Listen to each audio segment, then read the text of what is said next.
নমস্কার, আমি মৃগঙ্কা। শুরু করছি নজরে দুনিয়া।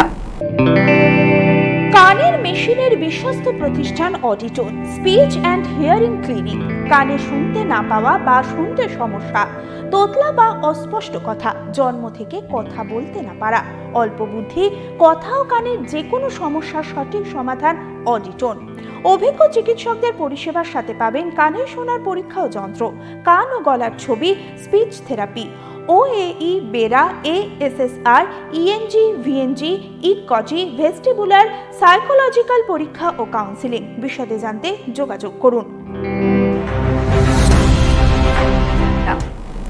ক্যান্সার প্রতিরোধে জাদু দেখাবে এআই। এবার চিকিৎসা ক্ষেত্রে এআই গুটি গুটি পায়ে ঢুকে পড়েছে।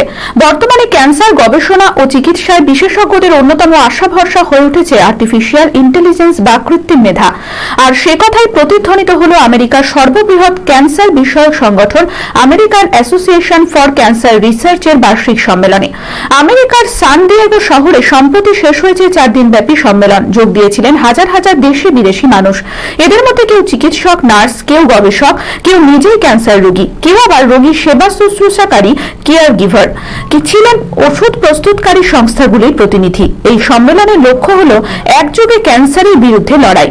সম্মেলনে উপস্থিত ছিলেন কেমব্রিজ বিশ্ববিদ্যালয়ের বিজ্ঞানী মাইরিয়া ক্রিসপিন। তিনি মেশিন লার্নিং এর উপর জোর দিয়েছেন। তার কথায় ক্যান্সার রোগীর সম্ভাব্য চিকিৎসা সহজ করে দিতে পারে এআই প্রযুক্তি।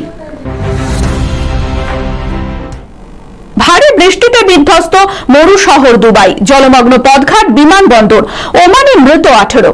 প্রাকৃতিক দুর্যোগে বিধ্বস্ত দুবাই। মঙ্গলবার ভারী বৃষ্টির কবলে পড়ে জলমগ্ন সেখানকার রাস্তাঘাট, শপিং মল থেকে শুরু করে বিমানবন্দর। প্রতিবেশী দেশ ওমানের প্রবল ঝঞ্ঝার কবলে অন্তত 18 জনের মৃত্যু হয়েছে। সব মিলিয়ে বাহরাইন, সংযুক্ত আরব আমিরশাহীর বহু অংশই জলমগ্ন হয়ে পড়েছে। বিপর্যস্ত জনজীবন। প্রকৃতির খামখেয়ালিপনার এমন নজিরে বিস্মিত আবহাওয়াবিদরা। মরুদেশ আমিরশাহীতে বৃষ্টি এক বিরল ঘটনা। সেখানেই এমন বন্যা পরিস্থিতিতে সৃষ্টি হয়েছে আতঙ্কে। জানা যাচ্ছে 75 বছরে সবচেয়ে বেশি বৃষ্টি হয়েছে আমিরশাহীর এই অংশে। আর তার জন্য রাস্তাঘাট জলমগ্ন, ঘরবাড়ি ভেসে যাচ্ছে। একই অবস্থা দুবাই মল বা মল অফ এমিরেটসের মতো অত্যাধুনিক শপিং মলের। পরিস্থিতি অত্যন্ত উদ্বেগজনক দুবাই বিমানবন্দরে। বিশ্বের ব্যস্ততম আন্তর্জাতিক বিমানবন্দরে প্রায় 25 মিনিট কাজকর্ম বন্ধ রাখতে হয়েছিল। বাতিল করা হয়েছে 50টিরও বেশি বিমান। সঙ্গদোষ, টিভি দেখায় আসক্ত হয়ে পড়ছে পোষ্যরাও, ধরা পড়ল সমীক্ষায়।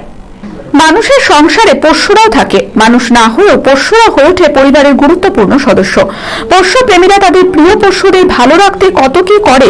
প্রিয় খাবার এনে দেওয়া, সুন্দর পোশাক পরানো, খেলা করতে, ঘুরতে বেরোনো।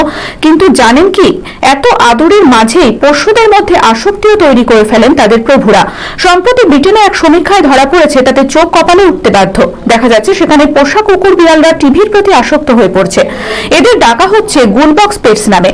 আর এই জীবদের আসক্তির পেছনেও রয়েছেন তার মালিকরাই। সম্প্রতি ব্রিটেনের ওরচেস্টার বসছে প্রায় 1002 পোষ্য মালিকের সঙ্গে কথা বলা হয়।